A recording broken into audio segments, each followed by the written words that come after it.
오늘은 창세기를 통해서 시대를 분별하는 시간을 갖겠습니다. 시대 분별 6번째 시간인데, 본문의 제목은 가인에게 말씀하신 하나님입니다. 하나님께서는 누군가를 심판하기 전에 반드시 그에게 찾아오셔서 그에게 회개할 수 있는 기회를 반드시 주십니다. 그래서 내가 선을 행하면 어찌 낯을 들지 못하겠느냐, 이렇게 가인에게 회개할 기회를 주셨어요. 자, 창세기 4장 5절에 보면 가인과 그의 재물은 받지 아니하신지라 가인이 몹시 분하여 안색이 변하니라고 했습니다. 지난 시간에 살펴봤지만 창세기 4장은 예수님의 공생의 기간에 있을 일을, 그리고 그들이 버림받고 다시 마지막 시대에 돌아오는 것을 가인을 통해서 계획하셨는데, 이제 오늘 또 가인과 가인에게 속한 자들이 하는 일들을 이스라엘을 통해서 가인에게 속한 자들이 하는 일들을 통해서 이스라엘을 향한 하나님의 계획에 대해서 살펴봅니다. 요한일서 3장 12절은 말합니다. 가인은 악한 자에게 속해 그 아우를 죽였으니 어떤 이유로 죽였느냐? 자기의 행위는 악하고 그의 아우의 행위는 의로움이라. 자, 악인이라는 것은요, 여러분 특별한 것이 아니에요. 우리는 악인이라 하면 대단한 사람 같지만, 자, 성경에서 말하는 악인은 시대를 분별하지 아니하는 자가, 그리고 하나님의 뜻과 상관없이 사는 자가 악인이라 이렇게 말합니다. 시대마다 가인의 길이 있죠. 그리고 가인을 들어 쓰신 이유는 가인이 그 시대에 악한 자에게 속하였기 때문에 그를 들어 쓰는 겁니다. 마태복음 26장 15절에 예수님이 오셨을 때죠. 내가 예수를 너희에게 넘겨주리니 얼마나 주려느냐 하니 그들이 은 30을 달아주거늘. 가룟 유다가 걸어간 길이 바로 가인이 걸어간 길과 같습니다. 가룟 유다는 예수님의 가장 가까이 있었지만 예수님의 말씀을 믿지 않았기에 사탄이 예수를 팔 생각을 넣어주자 즉시 예수를 죽이고자 하는 자들에게 직접 찾아가서 예수를 팔았습니다. 그는 예수께서 하신 모든 말씀을 들었지만 믿기지 않아서 예수를 팔았는데, 가룟 유다가 은 30에 예수를 판 것은 다른 게 아닙니다. 영생의 말씀을 판 겁니다. 그는 영생을 팔았어요. 스스로 영원한 생명을 팔았습니다. 사실 가룟 유다는 예수님의 말씀대로 돈깨를 맡고 있었고 거기 넣는 것을 훔쳐가던 도둑이었는데, 결국 자기 안에 처리하지 못한 탐욕 때문에 은 30에 예수를 넘겨주게 되었습니다.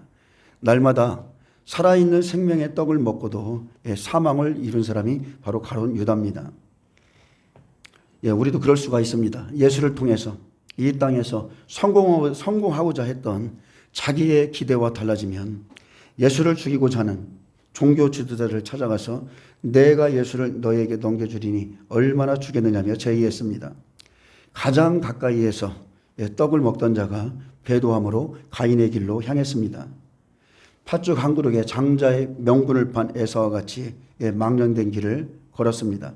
가룟 유다가 예수님을 팔았듯이 외식하는 바리새인들과 또한 율법의 떡을 먹던 종들이 예수님을 팝니다.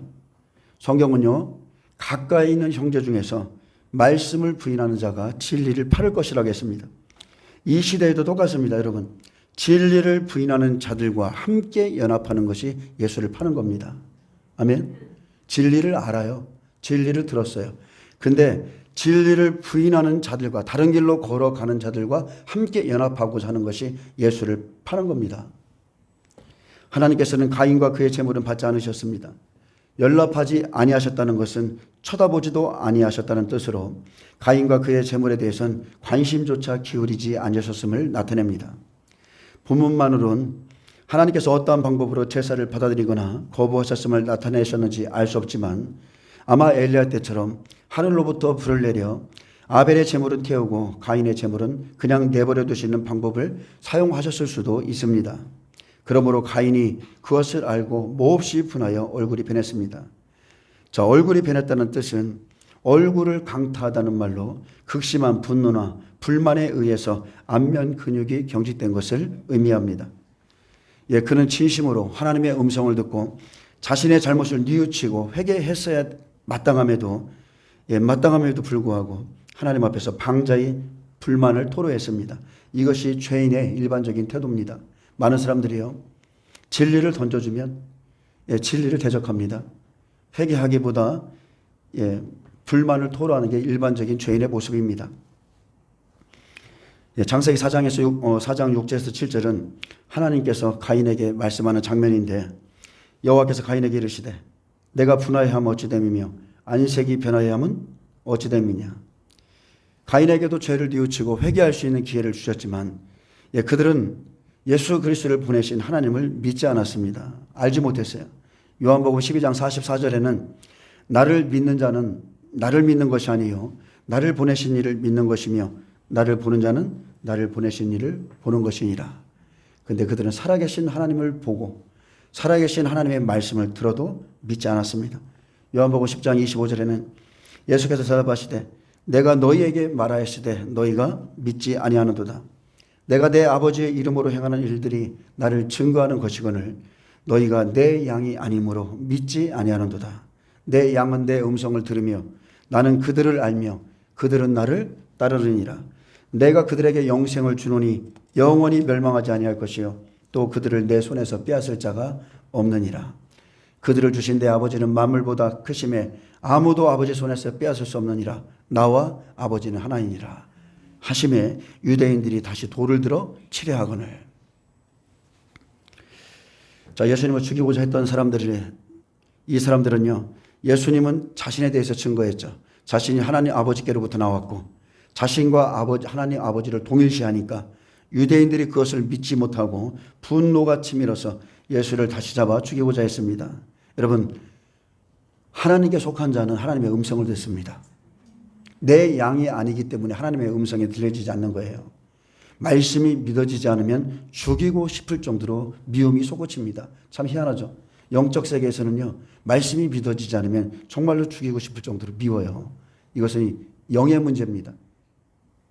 너희 아비는 마귀라고 그랬어요. 하나님을 믿고 있었는데 예수님께서 그들의 영적인 상태에 대해서 말씀했죠. 너희 아버지는 마귀다.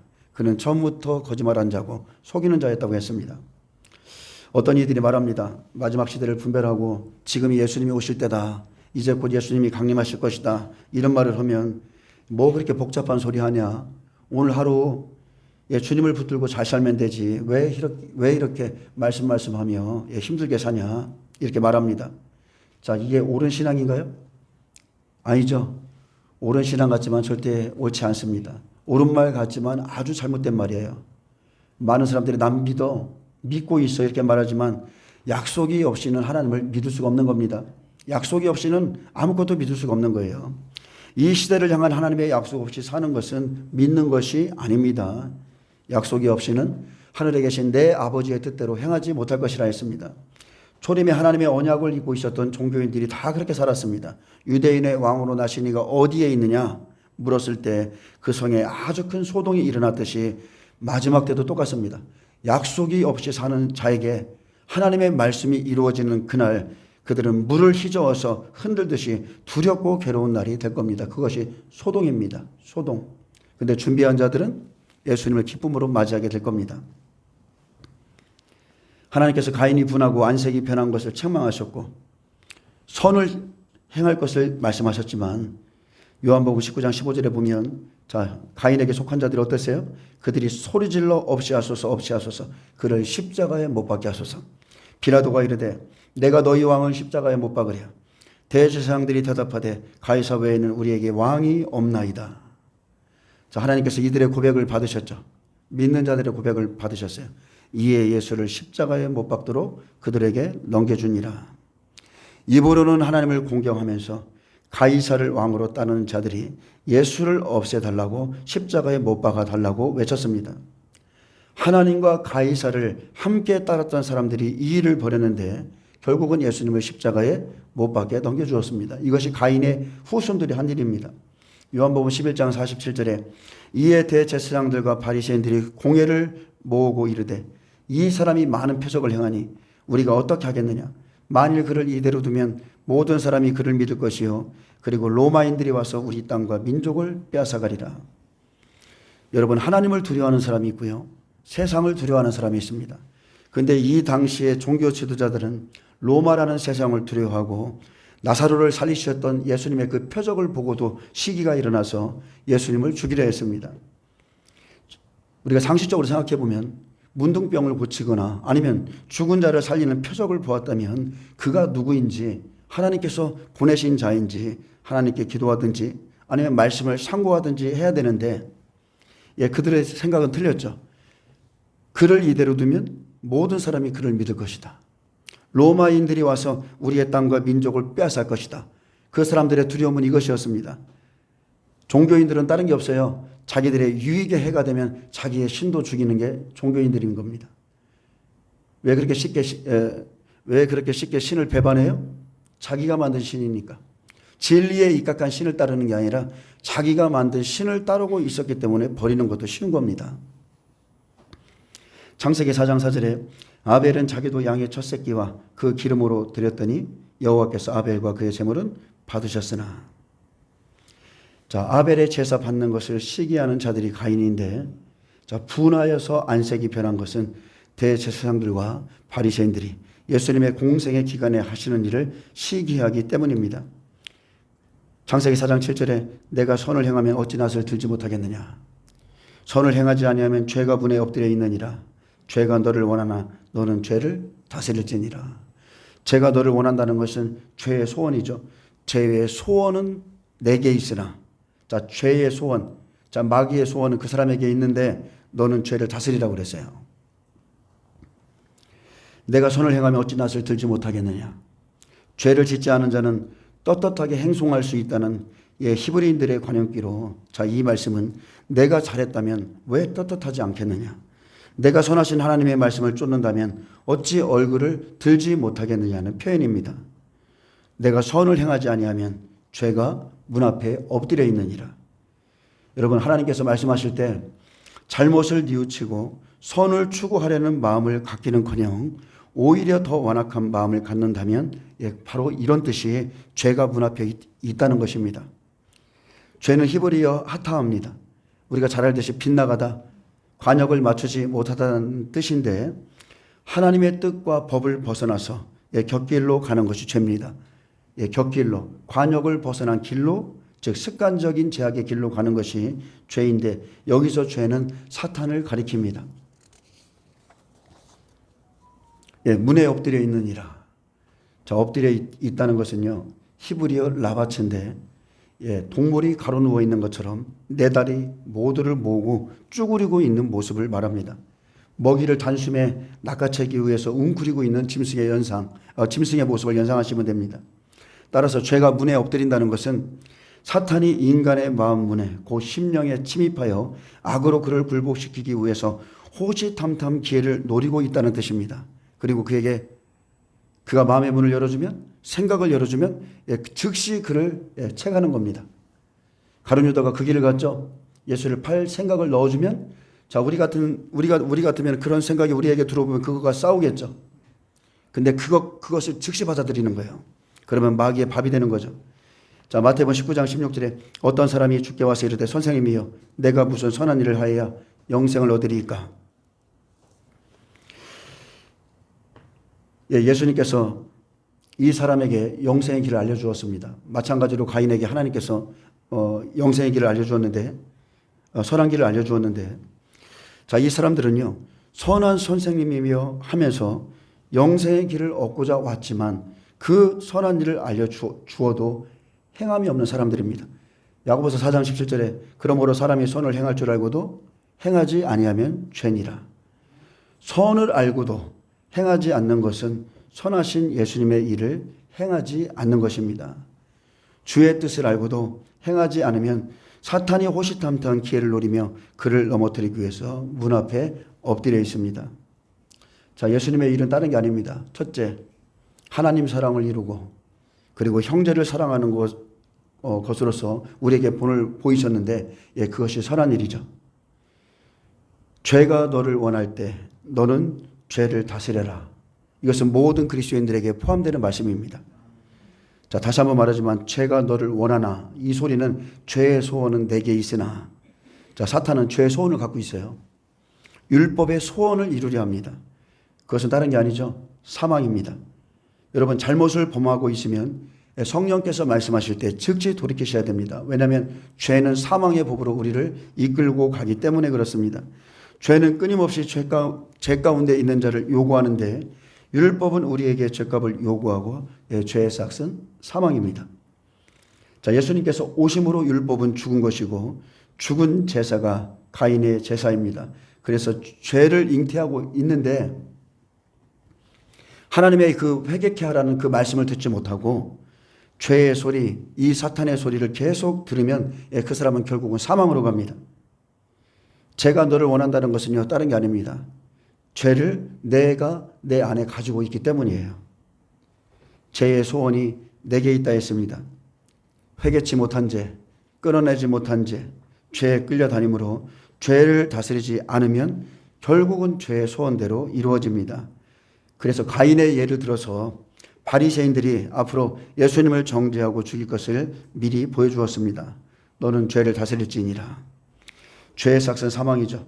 죄는 한 번 끝나는 게 아니라 끊임없이 다스리는 것입니다. 성경에는 우리가 버려야 될 것들에 대해서 계속적으로 말합니다. 정욕을 버려라. 다른 복음을 믿지 마라. 다른 영을 따르지 마라. 자, 수많은 말씀들이 있어요.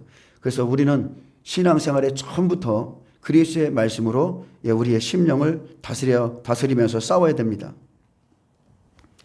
그래서 죄는 하나님의 뜻을 벗어난 것이기 때문에 죄를 알고 다스려 싸워 이겨야 되죠. 그렇기 위해서 우리가 하나님의 말씀을 알아야 되는 거예요. 말씀을 벗어난 것이 죄예요. 그래서 우리가 죄를 다스리려면 하나님의 말씀을 알고 싸워서 이겨야 됩니다. 자, 우리가 알듯이 원죄가 있고 자범죄라는 게 있습니다. 원죄는 우리가 처음에 예수님을 믿고 우리의 죄를 고백하고 회개하면 다 끝납니다. 왜냐하면 예수님 없이 지은 죄죠. 우리가 알지 못해서 하나님을 모르고 또한 성경 말씀을 몰라서 지은 죄이기에 하나님께서는 그런 죄를 간과해 주시죠. 구약에서는 도피성이 있잖아요. 실수로 어떤 사람을 죽이게 되면 그 도피성에 피할 수 있는 길을 주셨습니다. 그러기에 예수가 나의 죄를 위해서 죽으셨음을 믿고 고백하고 회개하면 다 끝납니다. 그러나 자범죄는 틀립니다. 자범죄는 선을 알아요. 하나님의 뜻을 알아요. 그러면서도 스스로 짓는 죄이기에 너는 죄를 다스리라고 했습니다. 죄를 다스리지 않으면 죄에 붙잡히고, 그래서 우리에게는 말씀과 기도라는 걸 주신 거예요. 우리에게 성령이 오셨고 그 하나님의 능력 안에서 말씀과 기도로 내 안에 생명을 이루면서 죄와 싸워 이길 수가 있습니다.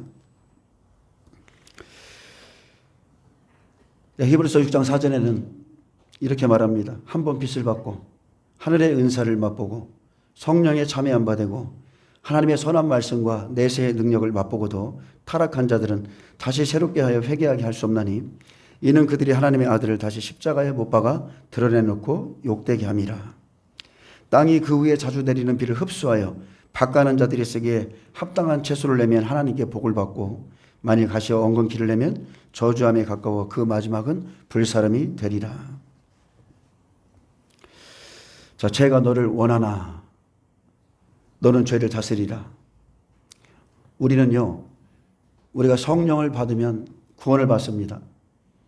그때부터는 마음으로는 하나님의 법을 섬기게 되고 그리고 육신은 죄의 법을 섬깁니다. 항상 이 두 안에서 우리가 갈등이 있는데 골로새 3장 5절에 그러므로 땅에 있는 지체를 죽이라. 곧 음란과 부정과 사욕과 악한 정욕과 탐심이니 탐심은 우상숭배니라. 이것들로 말미암아 하나님의 진노가 임하느니라. 또한 골로새 2장 11절에 또 그 안에서 너희가 손으로 하지 아니한 할례를 받았으니 곧 육의 몸을 벗는 것이요 그리스도의 할례니라. 결국 우리의 신앙생활은요, 다른 게 아닙니다. 육의 몸을 벗는 겁니다. 육적인 몸을 벗는 것이 결국은 죄를 다스리는 길입니다.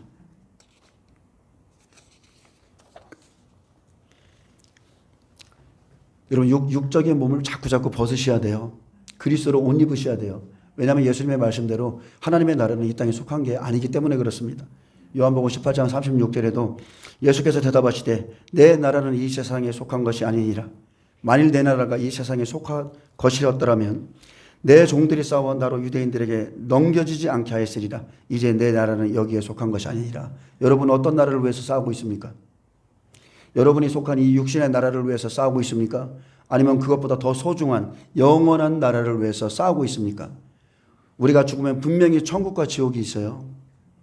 갈라집니다. 예수님은 분명히 말씀하셨어요. 예수님이 말씀하신 그 예수님의 나라는 이 세상에 있지 아니하기에 예수님의 제자들도 땅에 소망을 두지 않았습니다. 요한복음 19장 15절에 그들이 소리 지르되 없이하소서 없이하소서 그를 십자가에 못 박게 하소서. 빌라도가 이르되 내가 너희 왕을 십자가에 못 박으랴. 대제사장들이 대답하되 가이사 외에는 우리 왕이 없나이다 하니 이에 예수를 십자가에 못 박도록 그들에게 넘겨주니라. 자, 바리새인들은 하나님의 종이죠. 근데 그들은 세상에 속해 있었습니다. 가이사를 왕으로 섬김으로 결국 그들이 섬긴 것은 세상 임금을 섬긴 겁니다. 세상을 붙잡으면 여러분 세상에 죄가 들어와요. 우리 안에 세상 임금이 들어오면 선하신 하나님을 대적하게 되어 있습니다. 세상 것이 들어온 만큼 하나님을 대적하고 세상을 사랑한 만큼 하나님과 원수가 되죠. 제가 좀 전에도 여러분에게 말씀했지만 지금 온누리 교회에 새벽 기도에 북한 인공기가 그것이 올려져 있고 북한 찬양? 국가 북한의 국가가 울려 퍼졌다고 그래요. 온누리 교회에서 그 유명한 온누리 교회에서 여러분 하나님과 원수입니다. 공산주의를 섬기는 것은 하나님과 원수가 되는 거죠. 참 이게 놀라운 일입니다. 정말로 기가 막혀서 어떻게 말할 수도 없어요. 지금 말할 수가 없습니다. 그래서 하나님께서 이 시대에 악한 자를 지금 세우신 거예요. 교회를 심판하려고. 지금도 저도 어제도 어떤 분과 통화했지만 여전히 그 사람들은 예배 중심적인 어떤 것보다도 아직도 이 땅에 속한 나라가 더 중요한 거예요. 근데 저도 이 땅에 속한 나라가 중요하죠. 그렇지만 더 중요한 것은 영원한 나라입니다. 예수님께서 계신 그 천국. 그것을 위해 여러분은 싸우셔야 돼요. 거기에 들어갈 조건이 합당하지 않으면 여러분은 절대 못 들어갑니다. 이 땅에서 아무리 열심히 할지라도 주를 위해서 하지 않은 모든 것들은 인정이 되지 않습니다. 죄가 문에 엎드려 있느니라. 이스라엘 백성 중 가인의 길로 가는 자는 결국 죄를 다스리지 못해 죄의 길로 갑니다. 그리고 그 죄가 천국문 앞에서 바로 예수님 앞에서 그를 넘어뜨립니다. 내 안에 죄가 기회를 노리다 그를 넘어뜨리는 거예요. 죄는 여러분 처리하지 않으면 스스로 사라지지 않습니다. 마귀는 대적하지 않으면 결코 떠나지 않아요. 내가 회개하지 않으면 내 죄는 그대로 있는 겁니다. 사탄은 인간의 마음 문에 침입해서 악으로 그를 굴복시키기 위해서 호시탐탐 기회를 노리고 있습니다. 근데 하나님의 가장 큰 은혜 중 하나는 우리에게 죄와 싸워 이길 충분한 힘을 주셨다는 것입니다. 아멘. 여러분 성령을 의지하세요. 성령을 받으시면 충만히 거하는 자는 성령에 충만히 거하는 자는 넉넉히 죄와 싸워 이깁니다. 그래서 한번 제대로 성령 받은 사람들은요. 주위에 있는 사람이 제일 먼저 합니다. 사람이 바뀌었다 이렇게 말합니다. 저 사람 예수 믿더니 성질도 많이 죽어서 저 사람 많이 달라졌어. 가장 가까운 사람들이 인정해 줍니다. 자, 사람을 넘어뜨리는 죄의 일이 무엇인가? 그것은 악한 자의 소원이 있습니다. 죄의 소원. 그래서 가인의 심령에 들어가서 이루는 것은 다른 게 아니죠. 율법의 소원인 겁니다. 율법의 소원. 율법의 소원은 사망인데 그것을 이루려고 예수님을 죽이죠. 여러분 우리가 말씀을 제대로 깨달아야 돼요. 율법을 제대로 깨달은 자는 그리스도를 따릅니다. 그리스도를 금방 알아보고 따랐지만 죄 가운데 있는 자는 하나님의 백성일지라도 죄의 소원을 이룹니다. 그래서 마태복음 27장 18절에 이는 그가 그들의 시기로 예수를 넘겨준 줄 알미라라.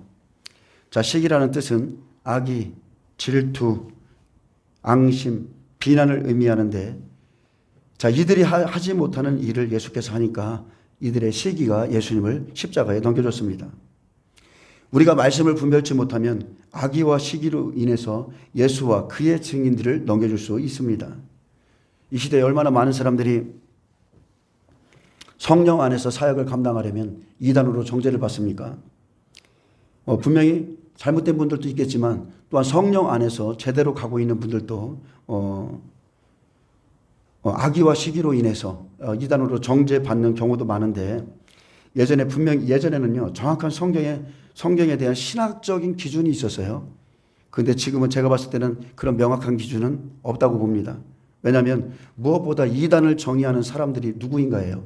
이단을 정의하는 사람들의 그 영적인 성숙과 미성숙이 있을 수 있고, 또한 요즘 보면 저도 누가 이단이라고 올려놨던데, 이단과 같다 이렇게 올려놨던데, 평신도들의 모임에서 자신들의 기준으로 설교 한번 안 들어보고 정의하기도 하는 것을 봤습니다. 어찌되었든 자, 이들이 하는 일은 하나님의 사람들을, 증인들을 넘겨주는 일을 하는 거예요. 자기들이 깨닫지 못한 말씀을 증거하거나 자기들이 못하는 능력이 나타나거나, 어떤 분은 회개를 강조한다고 이단으로 몰렸다고 그래요. 어떤 사람은 표적과 이사가 많이 나타나니까 이단이라면서 그렇게 지금 어려움을 겪고 있는 분을 봤는데, 자, 성경은 분명히 말합니다. 이 사람들은 무엇이든지 그 알지 못하는 것을 비방하고 이성 없는 본능으로 아는 그것으로 멸망한다 했습니다. 그냥 쉽게, 너무나 쉽게 하나님의 사역자들을 정죄하고 인터넷에 이단이라 올려놔서 하나님의 사역을 방해해버리고 하나님께서 각 사람의 행위대로 심판하실 것을 저는 믿습니다. 그 사람들에게는 아무런 그냥 말 한마디겠지만 그 말 한마디로 인해서 얼마나 많은 하나님의 일들이 가로막히고 사역이 방해받는지를 몰라요. 그래서 하나님께서 각 사람의 행위대로 반드시 심판하실 것입니다. 자, 미련한 자들의 그 시기가 예수를 넘겨줬던 시기는 교회를 무너뜨립니다. 몇 년 전에 어떻습니까? 마귀가 교회를 가장 공격했던 것 중 하나가 방언 기도였죠. 그리고 11조에 대한 문제였습니다. 왜 이 두 가지를 공격했을까요? 이것이 교회를 세우기 때문에 공격하는 겁니다. 11조는 반드시 필요하죠. 교회를 세우기 위해서 필요하고 하나님의 명령이고, 그리고 방언 기도는 영의 세계를 여는 가장 기초적인 은혜이기 때문에 그렇습니다. 마태복음 27장 22절, 빌라도가 이르되 그러면 그리스도 하는 예수를 내가 어떻게 하랴? 그들이 다 이르되 십자가에 못 박게 하겠나이다. 시기의 끝, 미움의 끝은 살인입니다. 진리가 없기에 예수님과 증인들을 대적하여 죽이는 일에 가담했는데, 요한일서 3장 12절은 가인같이 하지 말라. 그는 악한 자에게 속하여 그 아우를 죽였으니 어떤 이유로 죽였느냐? 자기의 행위는 악하고 그의 아우의 행위는 의로움이니라. 우리는 형제를 사랑함으로 사망에서 옮겨 생명으로 들어간 줄 알거니와 사랑하지 아니한 자는 사망에 머물러 있느니라. 그 형제를 미워하는 자마다 살인하는 자니 살인하는 자마다 영생이 그 속에 거하지 아니하는 것을 너희가 아는 바라. 자, 미움은 헬라어로 미세오입니다. 자, 이 단어는 증오에서 유래되었는데 몹시 싫어하다, 박해하다는 뜻으로, 자, 성경은 결국 미워하는 자는 살인하는 자라 했습니다. 그래서 여러분이 누군가를 사랑하지 않고 화해하지 않고 계속 미워하고 있다면 여러분은 하나님 앞에는 살인하는 거예요. 사랑하시길 축복합니다. 마태복음 27장 25절, 백성이 다 대답하여 이르되 그 피를 우리와 우리 자손에게 돌릴지어다. 빌라도가 예수를 죽이는 일에는 동참하고 싶지 않았습니다. 근데 많은 압박을 받았고 결국 그는 선택할 수밖에 없었죠. 자기의 손을 씻으며 나는 이 피에 상관이 없으니 이 피값은 너희가 치르라. 자, 이렇게 말하자 그 모든 백성들이 그 피값을 우리와 우리 후손에게 돌리라 말했습니다. 그 결과로 주 70년에 자기들이 믿고 의지하던 로마에 의해서 멸망하고 1878년 비참히 떨어져 다닌 것은 바로 예수님을 죽인 피값이었습니다. 자, 히틀러를 통해서 그들의 후손들이 얼마나 비참히 죽었습니까? 가는 곳곳마다 그들이 당한 고통은요, 그 후손들은 몰랐을 거예요. 근데 예수를 죽인 피값이었습니다. 그 피값을 2000년 가까이 치르고 1948년 5월 14일 이스라엘이 독립해서 돌아왔습니다. 그리고 무화과 나무가 연하여지면 이 세대가 가기 전에 그 자손들이 예수를 믿고 다시 돌아오게 될 것이라 했습니다. 그러나 그중에 모든 사람이 구원을 받는 것이 아니라 십자가의 복음을 다시 한번 저버린다면 그 사람들은 지옥에서 영원한 피값을 치를 것입니다.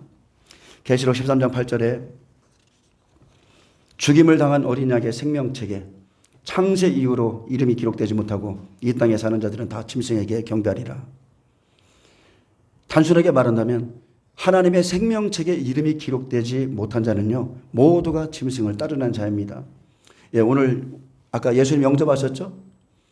하나님의 생명책에 이름이 기록되신 거예요. 그 생명책에 이름이 기록되지 못한 자는 다 이 세상의 임금, 짐승을 따르는 자입니다.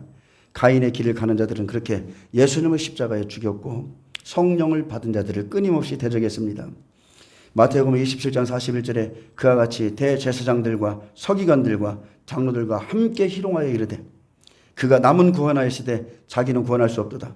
그가 이스라엘의 왕이로다. 지금 십자가에서 내려올지어다. 그러면 우리가 믿겠노라. 그가 하나님을 신뢰하니 하나님이 그를 기뻐하시면 이제 구원하실지라. 제 말이 나는 하나님의 아들이라 하였도다 하며. 자, 그들이 이렇게 말했습니다. 다 희롱하면서 그가 남은 구원하였는데 자기는 구원할 수 없도다. 이 사람들은 하나님의 뜻을 모르고 예수님을 십자가에 못 박고 하물며 십자가에 달려진 그 예수님을 보면서 웃고 희롱하며 떠들었는데 여러분 다 똑같은 자들입니다. 하나님이 예수님을 보내신 이 땅에 보내신 목적을 그들은 몰랐어요. 세상 죄를 지고 가는 하나님의 어린 양으로서 예수님께서 이 땅에 오셨는데 하나님은 육체의 죽음과 부활을 이루는 것이 하나님의 뜻이었는데 그 당시에 종교 지도자들은 결코 그 하나님의 뜻에 동참하지 않았습니다. 알 수가 없었어요. 그러므로 대제사장들과 서기관들과 장로들이 다 한결같이 하나님을 시험했고 대적했고 끝까지 희롱했습니다. 그가 남은 구원하였으되 자기는 구원할 수 없도다. 그가 이스라엘의 왕이로다. 지금 십자가에서 내려올지어다. 그러면 우리가 믿겠노라. 그가 하나님을 신뢰하니 하나님이 그를 기뻐하시면 이제 구원하실지라. 제 말이 나는 하나님의 아들이라 하였도다. 하나님이 이 땅에 예수님을 보냈죠. 하나님의 뜻이 살아서 돌아오는 것이었나요? 예수께서 그냥 살아서 그 상태로 하늘로 승천해서 돌아오는 것이 하나님의 뜻이었나요? 아닙니다. 죽어서 돌아오는 것이었어요. 근데 이들은 그 하나님의 일을, 하나님의 계획을 비아냥거렸습니다. 죽음으로써 모든 인류의 죄의 값을 대신 치르고 부활해서 오라 했지 육체가 살아서 돌아오라고 말씀한 적이 없습니다. 그러니 예수님을 십자가에 달리신 예수님을 마귀에게 속한 자들이 죽였고 이 일은 마지막 때도 똑같이 일어납니다. 자, 우리에게 주시는 마지막 때 하나님의 뜻도 똑같아요. 하나님의 뜻은 십자가에 달리신 예수님처럼 우리가 순교하고 돌아오는 것입니다. 아멘. 복음 안에 있는 자들은 나는 부활이요 생명이니 순교하고 돌아오는 것인데 마귀는 지금도 똑같아요. 지금도 십자가에서 내려올지어다. 그러면 우리가 믿겠노라. 우리는 안 죽는다. 우리는 환난 전에 반드시 휴거된다. 교회는 휴거된다. 이것이 가인의 말이고 여러분 가인의 길입니다. 마태복음 10장 39절에 예수님은 자기 목숨을 얻는 자는 잃을 것이고 나를 위하여 자기 목숨을 잃는 자는 얻으리라 말씀했습니다. 사탄이 누구를 두려워하겠습니까? 여러분 사탄이 두려워하는 사람들은 딱 하나입니다. 십자가의 길을 가는 자들입니다. 끝까지 십자가를 지고 가고자 하는 자들을 두려워하는 거예요. 그래서 계시록 11장 10절에 이 두 선지자가 땅에 거하는 자들을 괴롭게 한 고로 땅에 거하는 자들이 그들의 죽음을 즐거워하고 기뻐하여 서로 예물을 보내리라 하더라 했습니다. 마지막 때 하나님의 뜻도 똑같죠.